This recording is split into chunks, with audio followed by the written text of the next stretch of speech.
thumb right here, and push down just a little bit. This is a guide. So use your thumb as a guide, because if not, it wants to come out.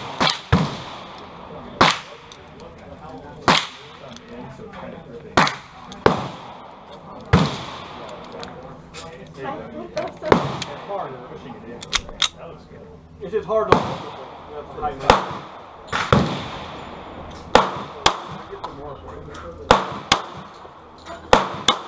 Aaron was the same way. Yeah. This one's ready. He's got to drop the hammer, you know. I'll be right back.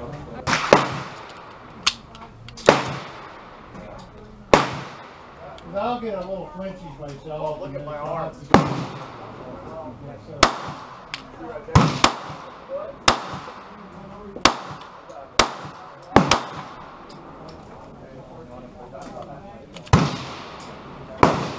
Hey guys, Sloppy Joe here. Welcome back to the channel.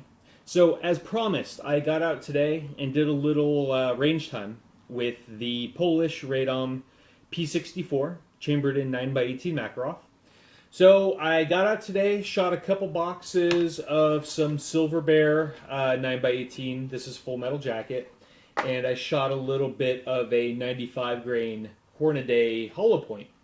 And the reason being for that is I intend on this hollow point ammo being the everyday carry for this pistol. So I wanted to make sure that it would feed, function, all that stuff. And it did. As you'll see in some of the videos I shot today, it functioned flawlessly on both types of ammo.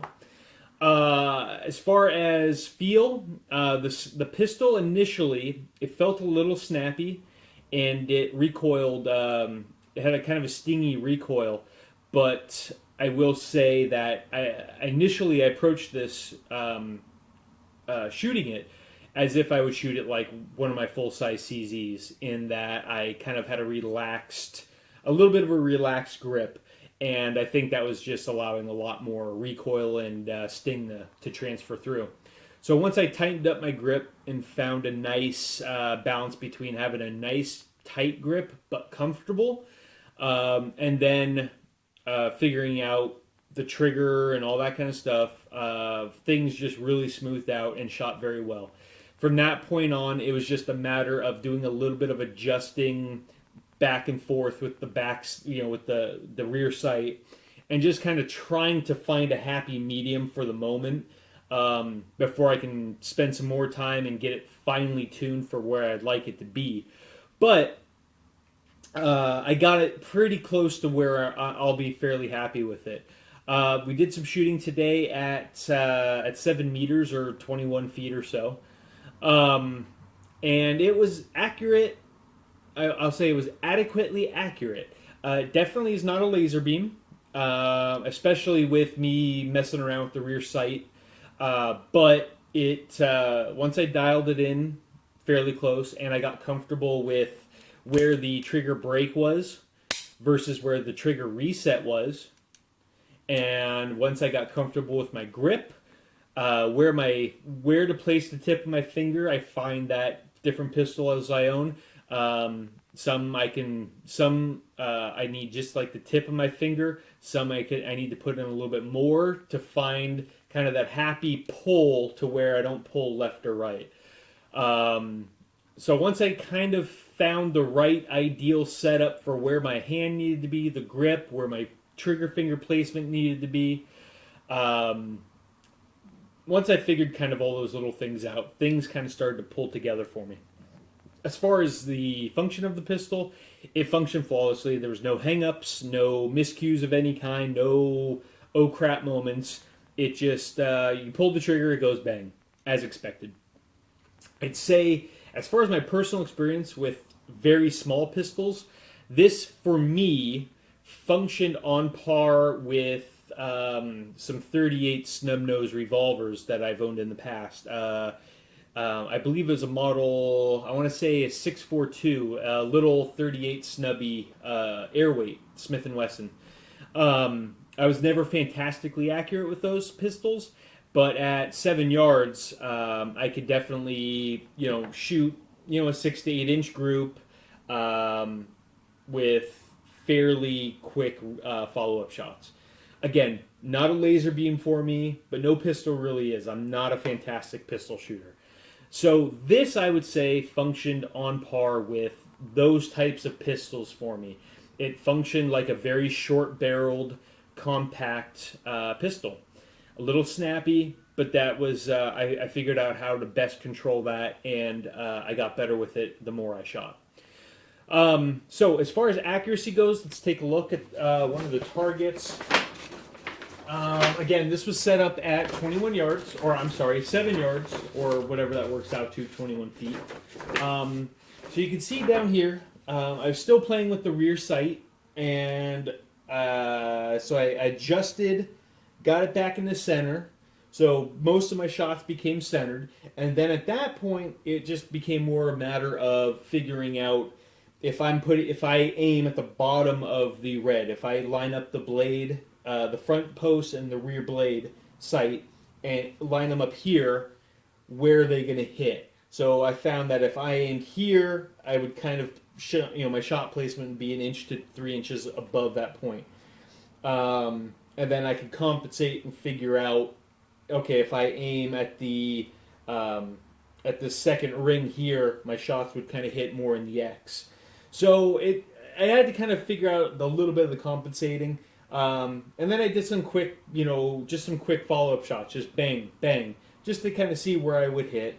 So this was my second target, and the reason I show this is because the first one was kind of all over the place because I was playing with the rear sight. But this is the better of the two once I've fairly dialed it in.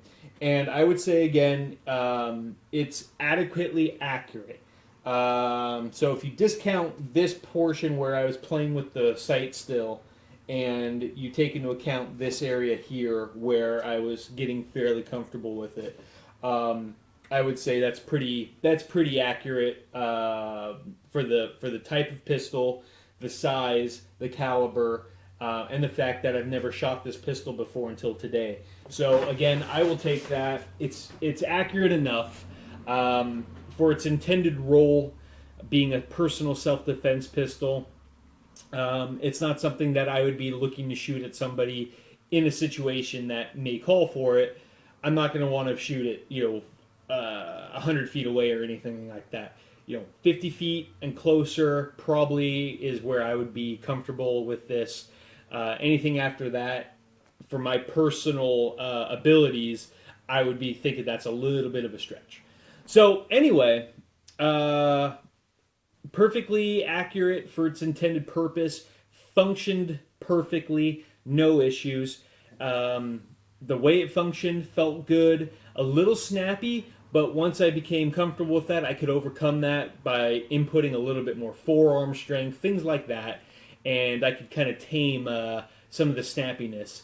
Again, I think the more time I spent with this pistol, especially being a pistol I intend to use as a everyday carry, I would imagine that it's going to take many hundreds of shots before I can say that I am very comfortable with it. That, and I want to spend a little bit more time adjusting this rear sight so I know that it's set right where I want it to be. So other than that, everything's good with it. Everything functioned fine. For $250, I think it was. It is more than I expected it to be as far as the quality, the fit, the finish, the accuracy, the way it behaves.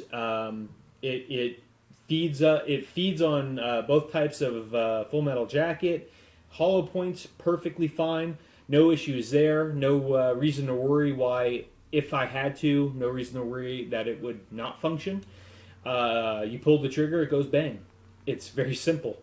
So, that is it. I'm going to go clean this, and I'm going to eat some dinner. So you guys, I hope you found this informative, and if you've been thinking about getting one of these, I would recommend it.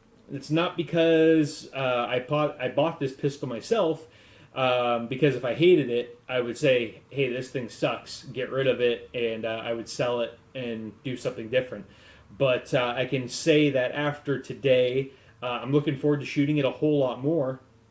and I'm looking forward to keeping it in my my everyday carry roll. So now the next thing is finding a nice comfortable holster for this, and going from there. So that's it for now. Hope you enjoyed some of the footage I shot at the range, and I'll be back to you guys soon with some more updates on some other stuff. Check in later. Thanks, guys. We can't.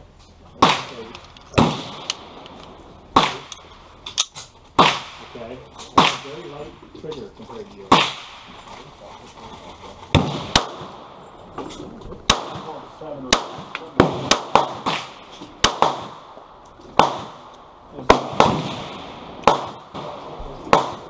Is that a Ruger? Oh, this is what I was shooting? Yeah, the same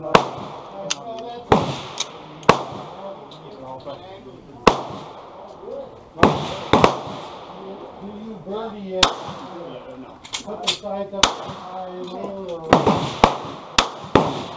That's different. Like,